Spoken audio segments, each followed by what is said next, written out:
Hello and good afternoon. Welcome to the show. Today I am joined by Jim Simpson, local legend from the Birmingham Blues and Jazz Festival, which most of you will have heard about. This year it's showcasing in July. That's right, isn't it, Jim? That's right, yes. And we're going to be talking for the next couple of minutes or so about the festival and everything in detail about it. So thank you for joining us today, Jim. Really wanted to talk about the festival in its glory, but I think first if we could maybe discuss its history, because it's I think 39 years. That's correct, this yes. year. So it'd be good just to maybe give us a bit of a background of the history and how you've got to where you are today. It's sort of an accident, really. Way back in 1984, I was getting a bit peeved about the sort of direction jazz was going in this country. It was becoming very serious and very academic, very sort of lacking fun. And I don't think that entertainment is a dirty word. I think to get people involved in, I hate using these words, arts and culture. To get them involved, you've got to make it fun for them. You've got to make it attractive. And it was going in the direction where it wasn't. So I assembled my favourite 12 British jazz players. We put a show on in Cannon Hill Park in the Arena Theatre to 850 people. We made a live album because we're basically a record label. Our background is we're Big Bear Records, which is the longest established UK independent record label. We put an album out, reviewed by Sunday Times, and made Jazz Album of the Year. A local brewery, Mitchells and Butlers, and the Holiday Inn manager, which Holiday Inn is now Crowne Plaza, took me for a cup of coffee and said, "Why don't we do it next year, but bigger?" And Malcolm Powell at Mitchells and Butlers said, "You can use all our pubs." Stephen from Holiday Inn said, "You can have hotel rooms for free." So that was a good start. So first year we put on 60, 70 shows in 10 days.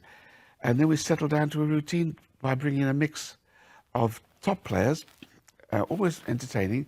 And we've had the Count Basie Orchestra, Cab Calloway, top bluesmen like B.B. King and Albert King, Cab Calloway's Orchestra, the band from the Blues Brothers, the actual band from the film. We had them 6 times, doing 2 shows a year for 3 years at the Alexandra Theatre, sold out everyone. And slowly, as these big names started passing away or retiring, we had to change the style a bit. So we had more and more free shows, more and more support and backing cooperation from the venues. For instance, last year, we got up to 194 performances in 10 days. 187 of them were free admission, and a total of 91 venues. We attracted 79,000 people from across the West Midlands and from throughout the country and further afield, because jazz tourists come to Birmingham for our festival because they take a hotel, maybe on Broad Street, and within 15 minutes walk, they can see 2 or 3 or 4 shows a day. For instance, on Saturday night this year, our dates this year are July 14 to 23, but on this first Saturday night, we've got 29 shows, and 11 of them are in and around Broad Street. So if you've got a hotel there, you're very much spoiled for choice. And I think, just hearing those figures itself is astonishing that an event such, like this can still be going ahead. I think people over the years, especially with COVID, have really struggled to keep events or businesses going. But this seems to still be absolutely thriving. And like you say, within close proximity to each other. How have, I suppose, the last couple of years been? We'll just kind of touch on that kind of COVID aspect. How has that been for you guys? We're the only festival, certainly in this region, maybe further afield, to have not missed a live event throughout COVID.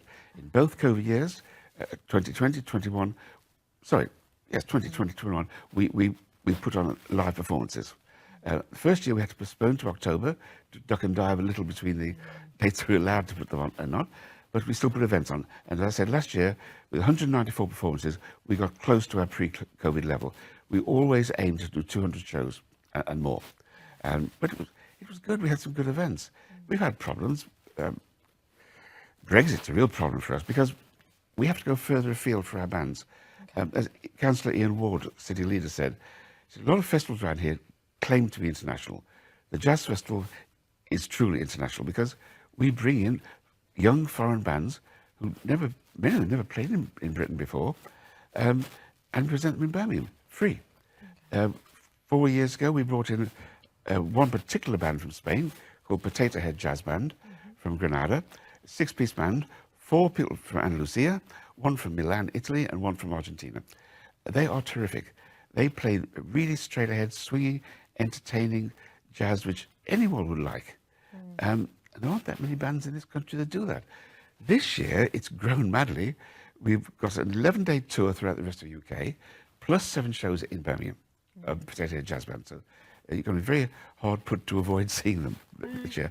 And at the end of it all, at our regular Henry's Blues House on Velvet Music Rooms on Broad Street, we're recording a live album, which will be released on CD throughout UK and Europe and released online throughout the world. So we do follow things through a lot. A lot of bands we've had in this country have never played elsewhere in Britain before. But this year we've got a piano player from Paris called Ben Turi. We've got the Hitman Blues Band from New York City, who came last year, terrific. We've got 11 non-UK acts coming in. So we're getting over the Brexit situation, helped terrifically by the Home Office, who've given us, let me get this right, work permit free festival status. Okay, it's Just, I always get the wrong sequence, but that helps us a lot. Okay, and I mean that's great for these bands kind of getting that UK exposure, and it's great for Birmingham for us to be able to showcase that. Do you feel that there's a lack of British bands and maybe bands from the Midlands? Then do you think there's that kind of lack of maybe talent or rising talent then? I think the talent's there. I'm sure it's there. Lots of good players. I came across a violin player a few weeks ago who's been accepted in some very ritzy conservatory. I refuse to say conservatoire. I'm not French. And he's going to follow a course in classical music. But he's a terrific jazz player. We had a girl on work experience from Birmingham University. Her lecturer confided in me, he's worried about her because since she's worked for us, it looks like she's going to follow a career playing music rather than the academic career he had planned out for her. Now, there is the talent there, but there aren't the opportunities that there used to be. The media as a whole don't play straightforward jazz. I mean, jazz that swings, has good melody. A lot of young kids coming out of conservatory these days, they're good players, but they don't think about entertaining. They play a very academic sort of jazz. We present jazz that you will like, and he will like, and everybody will like, but you don't know it. Yeah. You probably think, if I said, if you come to one of our jazz events and enjoy it and dance like so many people do, I've shown you the photographs. If you'd ask them, are you a jazz fan? They say, oh, no. But you just enjoyed yourself. Oh, yeah, I enjoy this. Because kids don't hear this music anymore. We have a regular Tuesday night blues. My other crusade is to keep the blues alive. We're a blues club every Tuesday. It's free admission on Broad Street. A couple of weeks ago, half a dozen girls out for a good time on Broad Street came in, by mistake, I believe, into our venue, went the far end of the room, right away from where the band were playing. After a few minutes, one of them came down and photographed the band. That's interesting. Not long later, they all 6 came down to the front and danced for half an hour. Kids of that age have never had the opportunity to actually hear and enjoy this music before. But there's nothing wrong with the music. There's nothing wrong with them. They just don't get a chance to hear it. Yeah. But we take it out. We put music in Lee Longden's furniture store, in shops all around Birmingham, city squares, city streets, put barbershop quartets in barbershops, have a little spasm band, that's like a rhythm and blues jug band on the metro from Birmingham to Wolverhampton and back. Yeah. We take it out to people. Yeah. And I suppose, would you say then that's maybe one of the barriers then at the moment, even though we've got all kind of marketing available to us, we've got social media, we've got kind of word of mouth, but it's still that kind of exposure and reaching people and telling them potentially what they might like, and this is where an event's on, and just kind of come down and try it out. Do you think it's that kind of lack of exposure then, potentially? Yeah, I don't know much about social media, but I've got somebody in the office who does. But I think your messages are you're always preaching to the converted. Yeah. It's hard to break out of that circle of people that we've got people pay. I mean, our blues letter, which is every Tuesday, we've got 16,000 across the world read it, but a lot more don't read it. it's and if it's really hard to get to the uninitiated. Yeah. Back in the day when newspapers were more widely read, lots of people had jazz pages.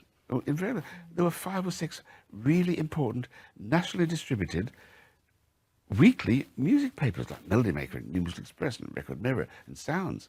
Terrific papers. They've all gone. And people... I used to put shows on at Ronnie Scott's in Birmingham.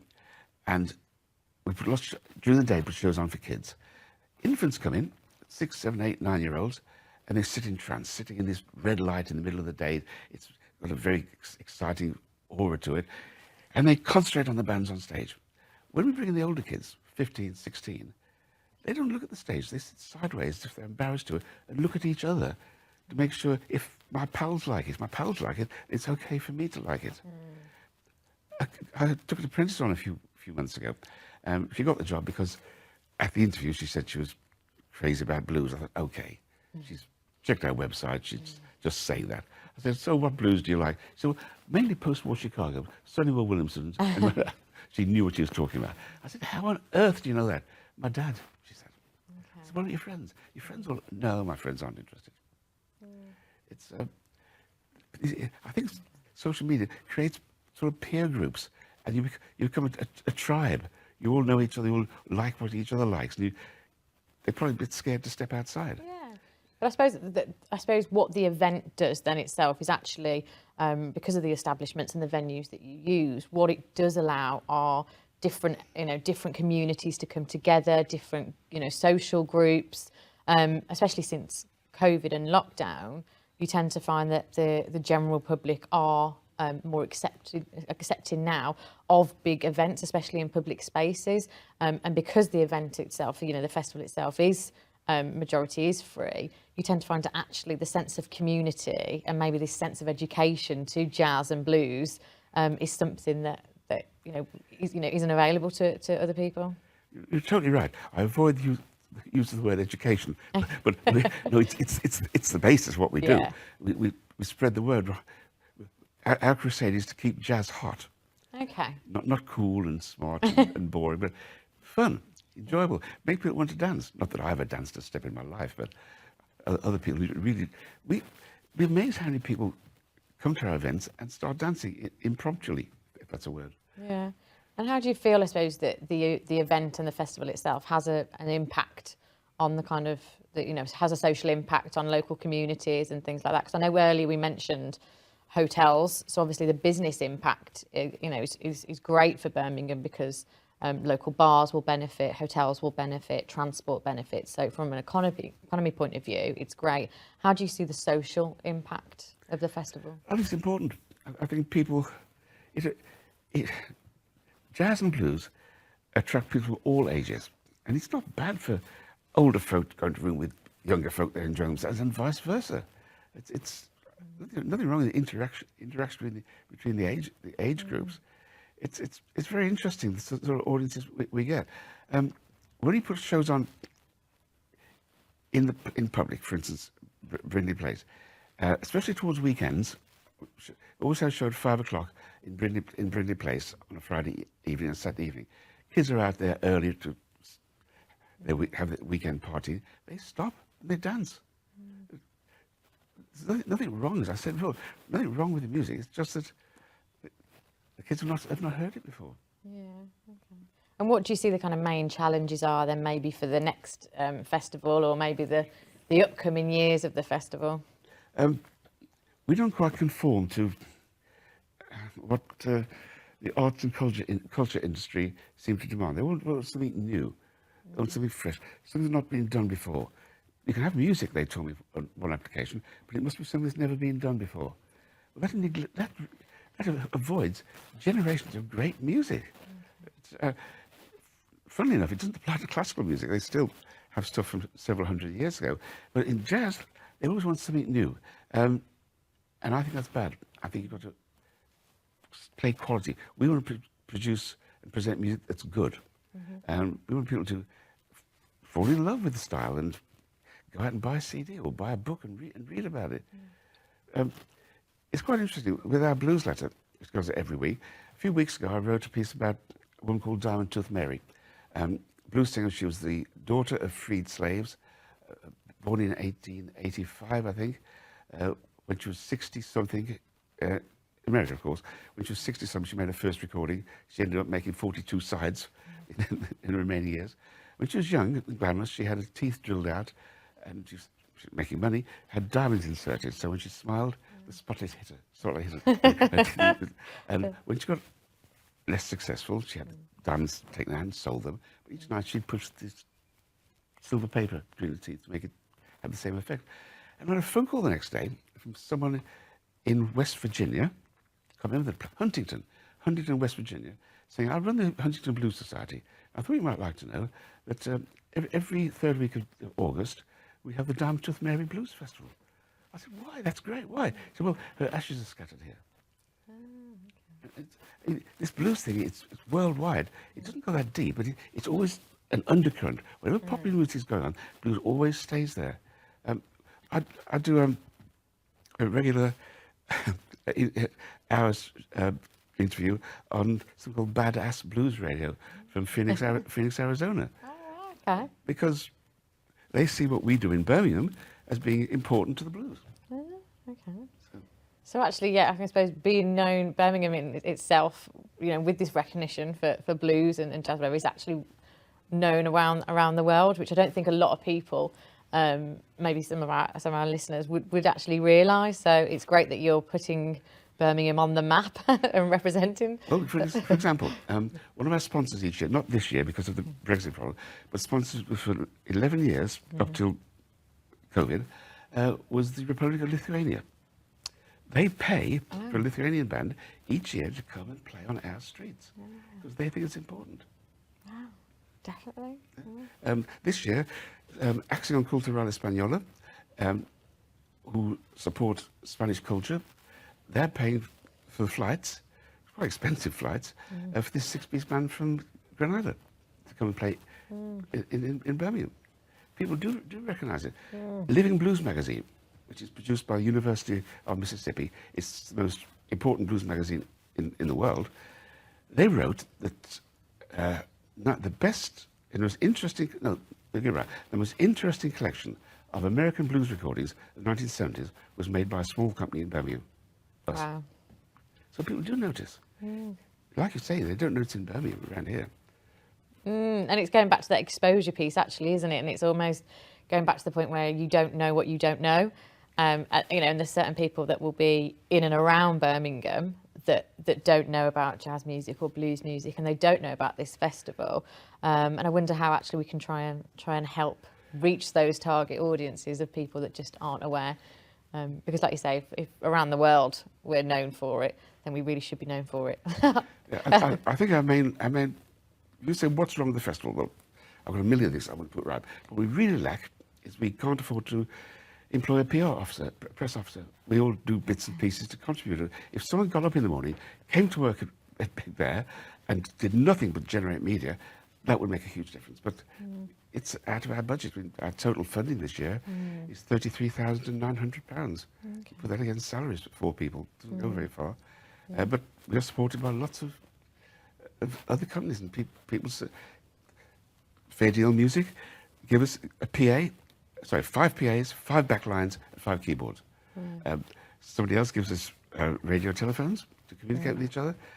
We get our website designed free. A lot of people contribute.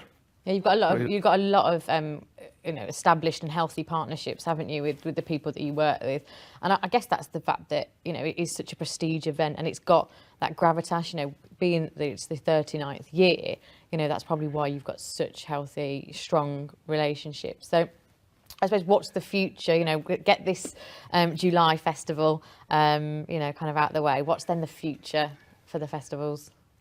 My main objective, I'm not going to much about the future. I worry about tomorrow rather than. My main objective is to get more national coverage. Okay. In the days when newspapers were sold more, therefore they're better funded, we used to get correspondence from the Times and the Guardian coming to Birmingham every year. The City Council would host them, and they do a feature on the festival. And next year, a lot more people came from all over the country because they read about it. The main thing about it, it's fun. It's if you go to one venue, you walk. It doesn't cost you a penny to go in. You listen to the first set of the band. They're okay. I'll go somewhere else. Here's something else. You can hear 5, 6, 7 bands in a day, and at night. We've got a proper. Another thing, we have a festival hotel who donates hotel rooms to our visiting musicians because they know the value of it. But it's a great place to go at night. The musicians go there, have a quiet drink, or maybe not such a quiet drink after the gigs, talk to each other, and the audience come there. And if you stay there, you say, "Oh look, that's a trumpet player from last night having breakfast across the room." It's a terrific atmosphere. We have a festival club. Which is musicians club, open from 2 o'clock till 6 o'clock every afternoon, where musicians get a discount and all gather there, and the audience gather there because they want to talk to the musicians. It really is like a huge social club. Yeah. And how many venues have you got for this year's? 86. We're a bit behind last year. We're not. We have to finish booking everything by Friday. Whoops. But we're getting 168. Shows, I think, 164, 168. But we just had one venue call this morning, so they want to put some more shows on.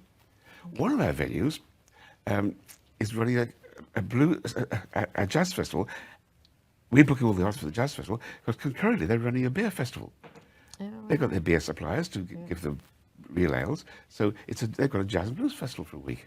Okay. So you've got circa 86 venues then that will, again, these venues will benefit from the festival itself.